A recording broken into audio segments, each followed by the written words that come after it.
Thank you. Good morning. It's 10 o'clock. The agenda for our work session Friday, April the 23rd, 2021 at 10 a.m. in the Board of Supervisors Executive Conference Room, Melody Lane. Any item on this agenda is open for discussion, and the first thing is roll call. District 1. Crosby is here. Good morning, Madam. Thank you. District 2, Supervisor English is present. District 3. Supervisor Judd is present. Thank you. We have a full board. Due to health concerns related to COVID-19, the board has suspended public group access to conference rooms located in county buildings. Members of the public may attend this meeting by Microsoft Teams computer or mobile app, or by phone by calling 602-609-7513 or 888-680-6714. Conference ID 315-937-353#. If you have trouble accessing this meeting remotely, call 520-432-9200 for directions. Work sessions are a time for county staff to inform and discuss agenda items with the Board of Supervisors, and public comments will not be taken. As for introductions, I would ask that when you are presenting, if you would first give your name and your title so that people know who is speaking. I will tell you that Alicia is not going to be with us today, but she has made arrangements for the staff to be here in order to answer our questions and give direction to us. So Craig, I think that she's the one that, she told me that you'd be the one that would hold this, so I'll turn it over to Craig. All right, thank you, Madam Chair. My name is Craig Januszewski. I'm the Public Health Emergency Preparedness Coordinator here at Cochise County. And actually, if you don't mind, I'd like to pass it off to start off with Martha Montano, our epidemiologist, if she is on the line to go over the current trends and what we're seeing in the county regarding COVID infection and activity. So, Martha, if you are on the line, you're welcome to brief out on trends.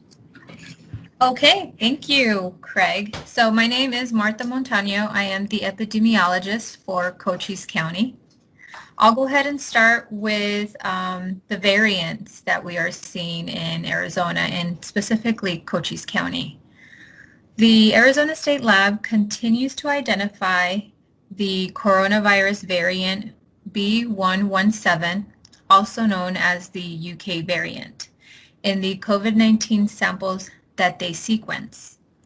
Of the 55 samples sequenced in April, 75% of them were identified as being the UK variant. It is thought that this new variant is more infectious and can possibly cause more severe illness. There has been 3 COVID samples from Cochise County that were sequenced and identified as being the UK variant, so it is here in the county. While finding this variant is worrying, it is not surprising.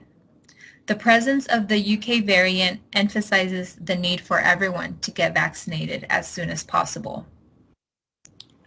Now, I'm going to be moving on to COVID cases in the county. 2 weeks ago, when I gave you all the last trend analysis, Cochise County had a total of 11,722 COVID cases. We are now at 11,864. That's a difference of 142 cases in 2 weeks. This is still an average of 10 cases a day, which was the average 2 weeks ago. We are not seeing a decrease, but rather a plateau in our COVID-19 cases. Schools are continuing to see COVID-19 cases in their student and staff population. Our school liaison, Daniel Williamson, continues to provide them with technical support. Most schools are continuing to require their students and staff to wear a face mask, although it is no longer a requirement, but a recommendation by ADHS and CDC. That's my presentation. Do you have any questions? Thank you, Martha. Will you, I know that we don't necessarily like to pinpoint things so it looks at individuals, but will you be alerting us if there are a cluster of cases so that we have some idea of if there's a region or a group of people that is causing us to start to rise in cases? Will you notify us of that? I'm hearkening back when we used the zip codes and people at least had some idea. Not that it was comforting, but at least you felt knowledgeable of where is this happening and where is the growth in the cases. Yes, I can alert you to any clusters or increase in cases. I can certainly do that. Well, thank you. I think it would be important. Is it coming? I don't think we need to necessarily know if it's one school, but is it coming from schools? Is it coming from nursing homes? Is it coming? In other words, give us some kind of generality so that the public becomes more aware of where is this happening. Okay, understood. Thank you. Okay, Greg. Okay, so I'm going to switch gears here and start talking about vaccines and where we're at with that. So we'll start off with just the numbers. We have administered in Cochise County 80,726 doses, so we broke 80,000 today. That is out of 75,560 doses ordered, a utilization rate of 107%. So we are still getting plenty of vaccines out to the community. 38% of the county has received at least one dose. That's 49,367 people. And 35,033 people are considered fully vaccinated. Now, as we have been reporting, we are starting to see vaccine hesitancy become an issue, and it's continuing to become an issue. And what that means is that we're seeing a big drop-off in demand for vaccines. So before we had mentioned before it was like winning the lottery if you got an appointment, and now it's like we're just telling people, please come on, we have plenty of appointments. This is not just localized to our county. They're seeing this across the state and actually across the country. ADHS has reported that they are looking at demobilizing some of their larger state-run pods and going into smaller models. They're starting to bring them indoors as well, mostly due to the heat. But they may be over the next month or so actually kind of decreasing their presence in those. Some of those sites are reporting that up to 50% of their appointments are going unfilled. So there are plenty of doses available, plenty of appointments available. So it was time that we started kind of rethinking our strategy as well of how do we break down any remaining barriers. So our health promotions team has actually been out in the field with laptops and helping people register. They were at the farmers market in Sierra Vista. They're going out to other communities and actually letting people come up to them and register for any available appointments, upcoming appointments in the county, regardless of which provider it is hosting it. So all of our partner providers have agreed to allow us to have access to their appointments and see where they have available appointments and actually assist people with registering them. So we feel that the portal, the registration system still may be a barrier to some people. With that being said, volume has also decreased significantly with the amount of phone calls and emails that we've gotten regarding help. So we have been able to actually start taking those phone calls and emails and have encouraged the public to do so we can assist them over the phone with registering. So that has had some moderate success as well. We are also still going into communities that we've identified that we still feel that need to be served. I know that Northern Cochise Community Hospital will be going to some sites in just a couple of days, because I don't think we have done something out there yet. And our retail pharmacy program now has 17 pharmacies throughout the county involved. So people just have more options as well, which is another thing. I will say that one good thing that we are hearing feedback from the health promotions team out in the field is that they're not getting a lot of people to register because most people they talk to say they have one or they at least have an appointment. So we are seeing that people are getting vaccinated. Those who have wanted one have gotten one, which is very reassuring. The large scale pod that we've been doing at Buena High Schools every Saturday, the last day that we anticipate doing that is May 15th unless demand resurges. So we'll be still doing that up until May 15th, and that is every Saturday. We are accepting walk-ins. Almost every provider in the county has agreed to accept walk-ins, so no appointments necessary. But I would like to tell the public, please keep in mind if you do walk in without an appointment, it will take you just a little bit longer in that registration process. You still have to get into the system. either way, but it's just, are you doing it before you arrive or are you doing it once you arrive? So that will take a little bit of time, but most providers are doing that. And then manufacturer update. The use of Janssen is still waiting on guidance from the CDC's advisory committee. They are meeting today. We anticipate having some sort of a decision made. I don't know what that's going to look like, but they are meeting today to have that discussion. Pfizer has also submitted a request to the FDA for approval of their use of their vaccine in those 12 years and older. We anticipate that that will go through too, but I don't know when. It may be part of their discussion today, but I don't know that. I don't have a firm date, but I'm hearing that we may start to receive Pfizer in the county. So if that does happen, we would then be able to vaccinate those 12 years and older if it is approved for that use. Moderna is a little bit behind on that. They should be submitting their approval soon. And that is all I had about vaccines, barring any questions, and I can turn it over to Tammy Jo to talk about volunteers. I have a question about the vaccines, if you don't mind. When you're talking about the numbers of people in Cochise County that have been vaccinated, do you get any information from those who've gone through a CVS pharmacy or a Walgreens or one of those places that gets vaccine directly from the federal government?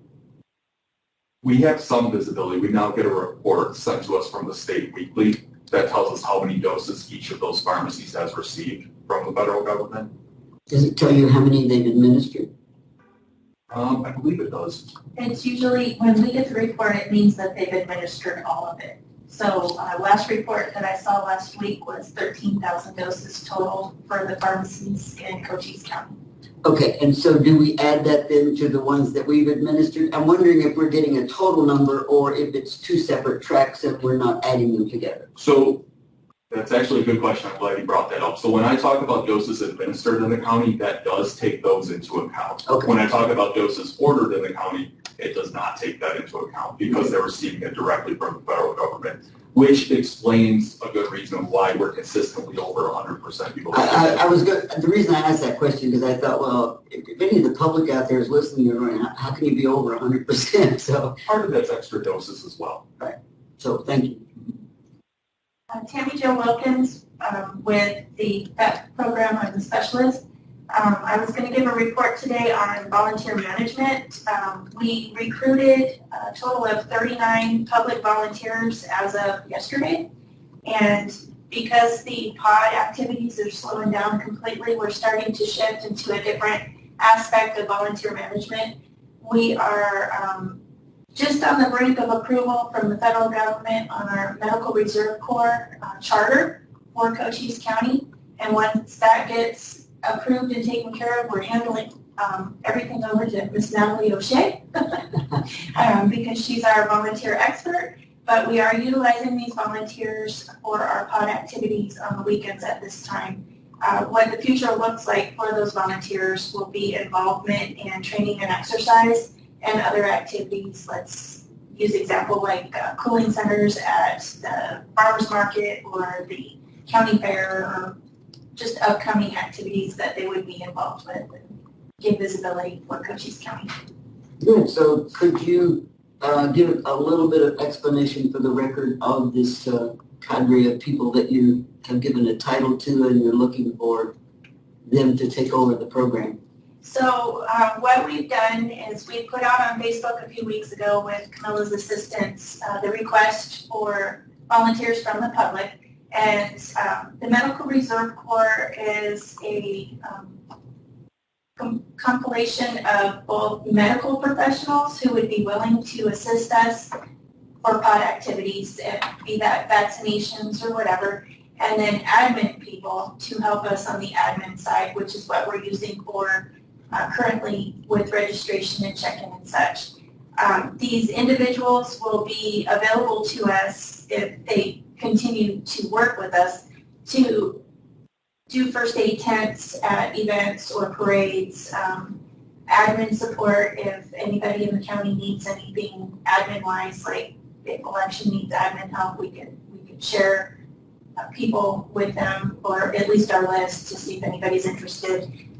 When it comes to exercise and planning purposes, when we write a plan with the FAP department, we need to put an exercise together to see if the plan that we put together actually works. And having these volunteers participate in that will help us measure if those plans work. And those plans are based on the response for some of the capabilities that we work on within the county. So there's different hats that these individuals can wear. Well, I thank you for that, but I think sometimes when we're working internally, everybody isn't on Facebook, looking at your page. So since we have this meeting, I thought it was appropriate that you might explain to the public and the press, what this group is that you're going to introduce. Absolutely. We're also, Natalie O'Shea, FEC department, we're also hoping to have these volunteers cross-trained with the American Red Cross so that they would have dual volunteer status in case of an emergency in the county. We also would be utilizing them as needed for disaster response, and that is something that we would coordinate, of course, with Ms. Judy then. Thank you. Do you have anything else, Craig? Nope, that's it from us. Did Ms. Lynn send any information with you? She's on. Well, is she part of your agenda? No, I'd be happy to hand it over to her if she has any updates she'd like to share. Judy, if you're on with us, did you have any report that you wanted to give to us? Good morning, Supervisor English. I do not have anything to report this morning. Thank you. What about board members? Do you have any questions of any of the people that have spoken? Yes, indeed, Madam Chair. This is Tom Crosby. I would like to comment on Ms. Montano's well-meaning comment that everyone get vaccinated as soon as possible. I'd like the board's position to be everyone who wants to get vaccinated as soon as possible, because I want to protect my constituents against a trap that could possibly blame unending variant threats on the unvaccinated. Thank you, Madam Chair. Ms. Judd, do you have any comments or questions? I have a few questions. I'm wondering where we're going to draw the line. I mean, there's how long do we have to stay on this plateau? And by the way, this plateau is 1 in 1,300 people are getting sick. Well, wait, 1 in 13,000 people, I'm sorry. 1 in 13,000 people are getting sick. If that's true, if it's 10 a day, we have 130,000 people in our county. That's pretty low of a percentage, and we're pretty much back to full activity. And I'm just feeling like where we might draw the line where we allow public in. And I agree with Mr. Crosby. I think people should have a choice about vaccines, especially one that is presented in an emergency, and especially when the results are not as harrowing as they once were, and not likely to become harrowing like that again. That's my comments. Thank you. I guess we sometimes disagree and sometimes we agree, but I want to think back. I'm old enough to realize that at one point in time we were all asked to have a polio vaccine, and we all stood in line to get it because we wanted to eradicate polio. And you see very few people now that have polio. In fact, you'd be having to visit some other country to find that. And so I think it's our job as a public health department, and that's part of the county, to let people know that this is available to them, and it could keep them from having a life-threatening disease. So we move on and hope that we're giving people the best information that we have, and that always is my concern, is that whatever information we give out should be based on the best information that we can find. So I'm wondering about, we've talked over time about meeting every other week on this, and it appears as though we have a plateau. We're not going down, but we're at a plateau. So unless you tell me otherwise, I think we'll continue the every other week meeting, And certainly if something comes up in between, we have the public information officer, and you certainly have access to the board if we need to do something, you know, an alert of some kind. So that being said. Madam Chairman, I had something from a constituent. I found a note I had jotted down here. They wanted to know, the newspaper seems to be reporting on communities that have cases. I don't know where they're getting that information, I guess the health department, but one of my constituents from Wilcox called and she said, I'm not seeing anything in Wilcox, and I'd like to see reports about what's happening in Wilcox as well. So I guess that's wonderful. Maybe there is nothing, no cases to report here, and that's why there wasn't anything mentioned about Wilcox. But if they are giving reports, they might say that there's communities that have 0, rather than letting my lady here feel like they're not reporting on us. So thank you. I'm not sure what she's referring to or what information was out there in the public, but I know the state has not been allowing us to use on their website zip codes. So I don't know where that information came from. No, she found an article in the Herald that talked about where cases were being found, and it may have even mentioned numbers. I don't know. I didn't see the article, but she said it did not mention Wilcox. I need to know what's going on here. And I said, well, maybe it's 0, but it was an article in the Herald. So maybe the health department or our PIO could look into what's being reported in the Herald and see that all communities are reported, so that our, you know, some of our older citizens are really counting on that information. Well, Martha, Craig, Tammy Jo, the PIO, are any of you aware that our health department is giving out any information about communities? And all I see, Ms. Judd, are shaking heads, you know, of no. Okay. All right, well, we're not giving that information out. I'll reply to her and say that if you're seeing numbers in specific communities, maybe I need to see that in person before I believe it, because we're not giving that information out. Okay? It must be coming from another source. It isn't coming from our health department. Might be an issue with the Herald then and not with the county. Good Right. to know that it's Okay. not us. Thank you. Any other questions before I adjourn this meeting? Once again, I would like to thank Dr. Thompson, Mr. Januszewski, Ms. Montano, and Tammy Jo for their efforts. Thank you. I think we have an additional report from Public Information Officer. Just a small update so that the public is informed.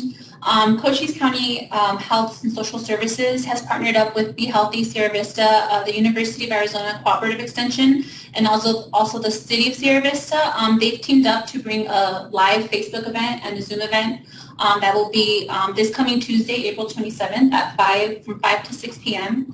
And it'll be a live event where actually Dr. Eric McLaughlin from Cochise Health and Social Services will be available to present the most up-to-date information on COVID and the vaccines, just to kind of give the public who are interested all the information around the vaccines that they can know. And also there will be a live Q&A, question and answers section for any participants who have questions that they feel haven't been answered around the vaccine. He'll be available to answer those questions on the live event. So we've shared links to the Facebook event and also the Zoom event on our Facebook page. So if anyone is interested to join that event and get their questions answered, it will be on April 27th at 5 p.m. Okay, Ms. Judd, perhaps that's information that you might pass along to that constituent so that they might ask at that particular point in time. Yes, thank you. Anything else? Well, before I adjourn, I want to say that our next meeting will be April the 26th at 10 a.m. That's Monday. County budget, early projections. So look forward to seeing you then and have a great weekend. Meeting adjourned.